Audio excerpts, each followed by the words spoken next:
को बचाया गया है, उन्हें सुरक्षित स्थान तक पहुंचाया गया है।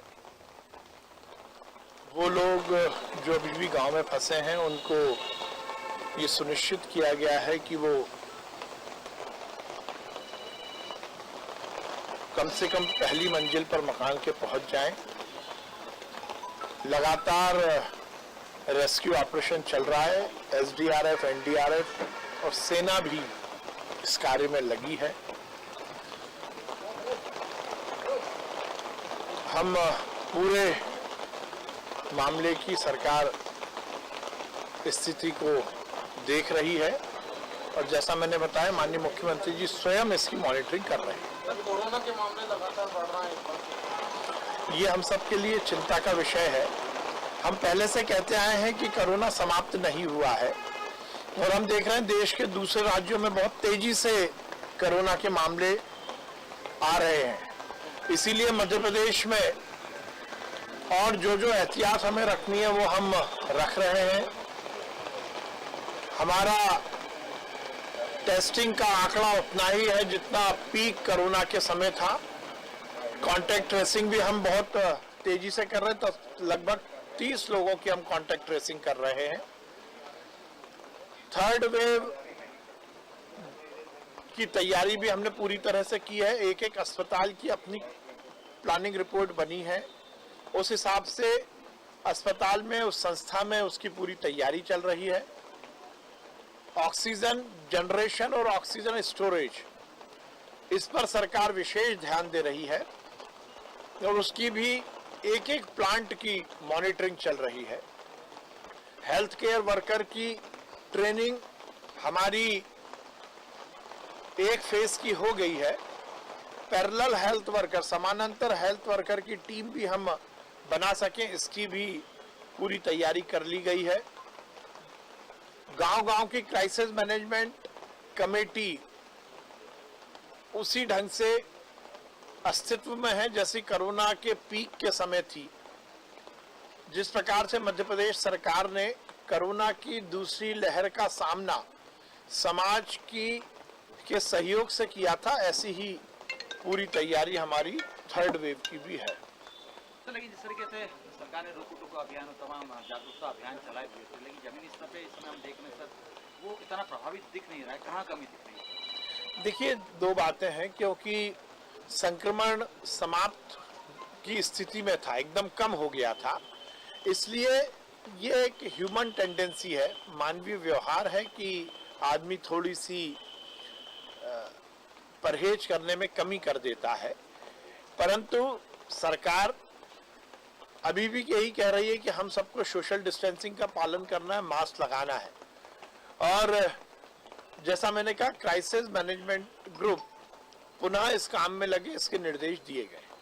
सर एनसीआरबी की एक रिपोर्ट आई है सर, इसमें ये बताया गया है कि मध्य प्रदेश एक ऐसा राज्य है जिसमें देश में सबसे ज़्यादा आत्महत्याएं जो मध्य प्रदेश में बच्चे कर रहे हैं। लगभग 3000 से ज़्यादा के आंकड़े 2 साल में बच्चों ने यहाँ पे आत्महत्या की। तो क्या लग रहा है सर कि अब स्कूल से तमाम जगह भी कहीं काउंसलिंग की भी जरूरत है? निश्चित रूप से ये एक समाज का ऐसा पक्ष है जिसमें हम सबको विचार करना, सरकार की जिम्मेदारी तो है ही। सरकार को इस पूरे मामले में जो जो करना है हम कर रहे हैं। विगत दिनों माननीय मुख्यमंत्री जी ने इस पूरे विषय को लेकर विधायकों की एक समिति भी बनाई थी, उसकी रिकमेंडेशन भी सरकार ने अडॉप्ट की है।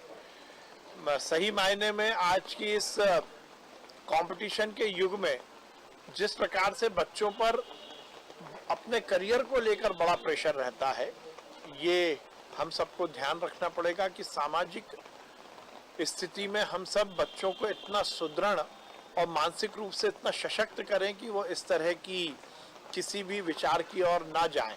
सरकार अपना पूरा प्रयास कर रही है और आगे भी इस बात को लेकर हम ये सुनिश्चित करेंगे कि हम अपने बच्चों को सकारात्मक सोच देते हुए अपने जिंदगी को अच्छे से जीने की सीख दे सकें। सर ये एनसीआरबी से जुड़ा हुआ सवाल है। अपराध जो है, महिला अपराध, बालिकाओं के अपराध मध्य प्रदेश में काफ़ी बड़े हैं।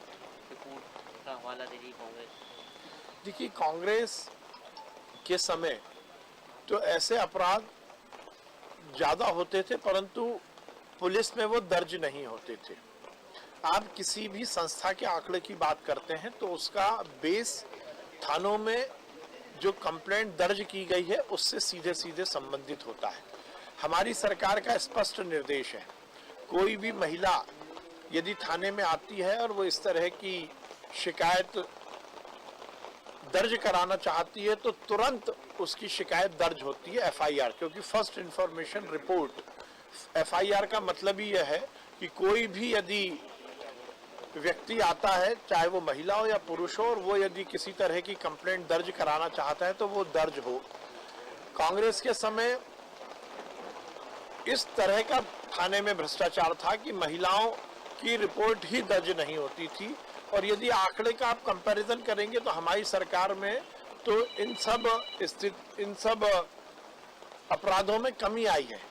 और मध्य प्रदेश एक ऐसा राज्य है जिसने छोटी बच्चियों पर जो रेप की घटनाएं हुई हैं उसमें मृत्युदंड का प्रावधान किया है।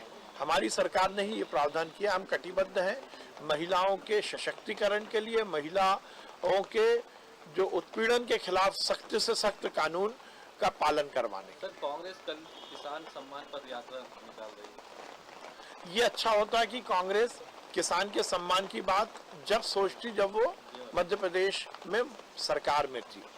ये वही कांग्रेस है जिसने किसानों से झूठा वादा किया और उनके कर्ज माफी की बात की थी।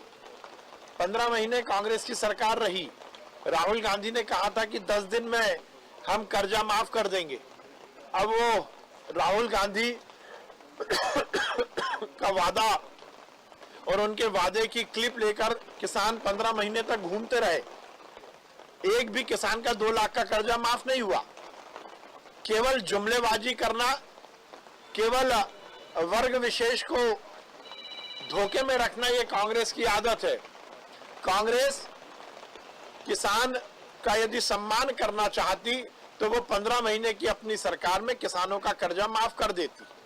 सर, सम्मान से बात इस तरीके से कल मुख्यमंत्री शिवराज सिंह चौहान ने कर्मचारियों को अर्धनग्न होने के ऊपर अर्धनग्न होकर जो प्रदर्शन करते हैं उसके ऊपर नाराजगी व्यक्त की है। मैं कहा कि कार्रवाई भी होना चाहिए, लेकिन कांग्रेस ये कह रही है कि जिस तरीके से शिवराज सिंह चौहान कह रहे हैं तो अंग्रेजों का शासन वापस ये लाना चाह रहे हैं। देखिए, हमारी सरकार तो समन्वय और संवाद स्थापित करने वाली सरकार है।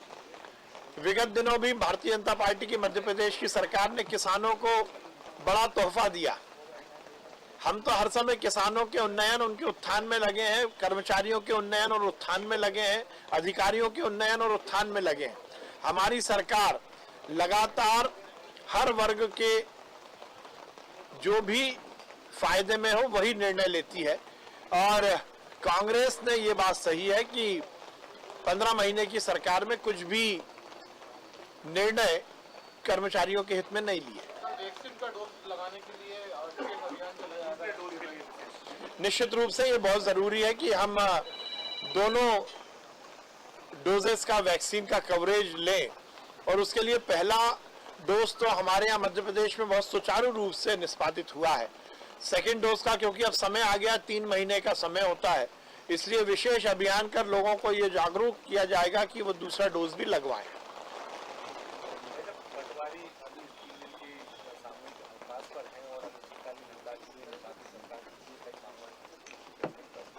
तो बोल देंगे ना, पटवारी सामूहिक अवकाश पर है 3 दिन के, और उसके बाद भी कई मांगों को लेकर उन्होंने अनिश्चितकालीन हड़ताल। देखिए, मैं पहले भी कह चुका हूं, हमारी सरकार हर वर्ग से समन्वय और संवाद स्थापित करती है और हर वर्ग के कल्याण के प्रति कटिबद्ध है। इसलिए मुझे नहीं लगता किसी तरह की हड़ताल की स्थिति बनेगी। संबंधित विभाग उनसे बातचीत कर सब मामले को निपटाएगा। कल से 9वीं और 10वीं के भी स्कूल खोले जाने, क्योंकि अब मध्य प्रदेश में पॉजिटिविटी कम हुई है और सभी जगह से ये मांग आ रही थी कि स्कूल का संचालन हो। 11वीं 12वीं के स्कूल विगत दिनों खुले थे, अब 9वीं 10वीं के स्कूल खुलने वाली स्थिति भी है, पर उसमें अभिभावक की सहमति और पूरी तरह से कोरोना प्रोटोकॉल का ध्यान रखते हुए ही स्कूल संचालित हो, यही निर्देश दिए गए। Thank you sir.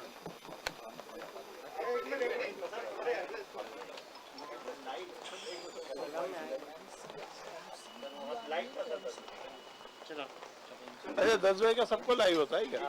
सर 10 कपड़े 8 7 और अभी बाढ़ चल रही है ना तो बहुत बहुत भयंकर बाढ़ है।